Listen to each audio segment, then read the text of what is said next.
മോളെ നാളെ തൊട്ട് മോള് കരാട്ടയ്ക്ക് പോയി തുടങ്ങണം. അച്ഛാ എനിക്ക് കരാട്ട പഠിക്കണ്ട. അങ്ങനൊന്നും പറഞ്ഞാൽ പറ്റത്തില്ല. ഇക്കാലത്ത് പെൺകുട്ടികൾ എന്തെങ്കിലും ഒന്ന് പഠിച്ചിരിക്കുന്നത് നല്ലതാ. നിങ്ങളുടെ സുരക്ഷ നിങ്ങളുടെ കയ്യിലാണ്. അച്ഛൻ എന്നാലും എന്നാലും ഇല്ല, നാളെ തൊട്ട് എന്റെ മോള് പോയിരിക്കും. അപ്പൊ കരാട്ടെ മനസ്സും ശരീരവും ഒരുപോലെ നമുക്ക് ഉറപ്പിച്ച് ചെയ്യേണ്ട ഒരു കലയാണ്, യുദ്ധമാണ്, പോരാട്ടമാണ്. Ready ready master, come on. First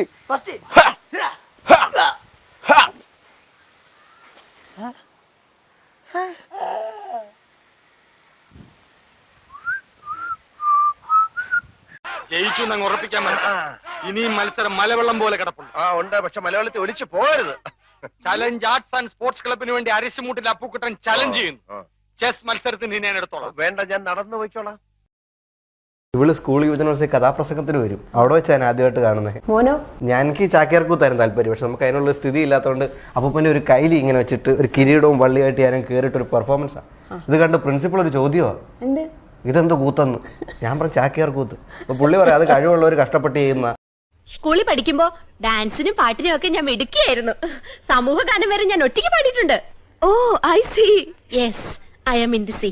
drawing ക്ലാസ്സിൽ വരാൻ തുടങ്ങിയിട്ട് 6 മാസം ഇന്നേക്ക് ഒരുത്തനെങ്കിലും നേരം വണ്ണം വരയ്ക്കാൻ പഠിച്ചിട്ടുണ്ടോ? സാർ ഞാൻ എന്റെ ചിത്രം വരച്ചിട്ടുണ്ട്. അത് നോക്കിയിട്ട് ഞാൻ ആരെ വരച്ചെന്ന് പറയൂ? ഞാൻ ശ്രമിക്കാം. കാണിക്ക്. ഇതാ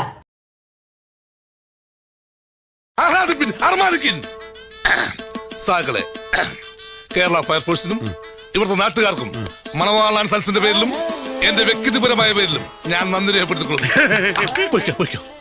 ദയവ് ചെയ്ത് നിങ്ങളൊന്നും മിണ്ടാതിരിക്കണം. ശ്രീലക്ഷ്മി മോളെ ഒന്ന് അറ്റൻഡൻസ് എടുക്കും. ഇന്ന് ഞാനൊന്നും പഠിപ്പിക്കുന്നില്ല, ചാപ്റ്റർ 2 വായിക്കാം നമുക്കിന്ന്. അപ്പൊ റീഡിംഗ് ആണിന്ന്. ശ്രീലക്ഷ്മി മോളെ ഒന്ന് ഓടിപ്പോയി സ്റ്റാഫ് റൂമിലെ ടീച്ചറിന്റെ ഫ്ലാസ്കിൽ കുറച്ച് ചൂടുവെള്ളം നിറച്ചുകൊണ്ട് വരും. ചേച്ചിയോട് പറഞ്ഞാൽ മതി. ബഹളം ആരോട് വെക്കുന്ന അവിടെ? ബഹളം എന്നാ ഞാൻ പഠിപ്പിക്കട്ടെ? ബഹളം വെക്കാനാണെങ്കിൽ ഞാൻ പഠിപ്പിച്ചു തുടങ്ങട്ടെ? എടോ വയ്യാത്തോണ്ട് ഈ പാവൻ ടീച്ചറിനെ ആരും പറ്റിക്കാമെന്ന് വിചാരിക്കരുത്. ശ്രീലക്ഷ്മി മോളെ, ടീച്ചറിന്റെ ബാഗിലെ ഇതുപോലത്തെ ഒരു ഡബ്ബയും കൂടെ കാണും. ഒന്ന് പോയി എടുത്തോണ്ട് വരുമോ? ടീച്ചറിന്റെ ബാഗ് അറിയാലോ ശ്രീലക്ഷ്മിക്ക്. ഇന്ന് ഞാനൊന്നും പഠിപ്പിച്ചില്ല, അതുകൊണ്ട് നാളെയും ഞാനൊന്നും പഠിപ്പിക്കില്ല എന്ന് ആരും വിചാരിക്കണ്ട. ഇന്ന് വായിച്ചില്ലേ, അത് ഞാൻ നാളെ ടെസ്റ്റ് ഇടും.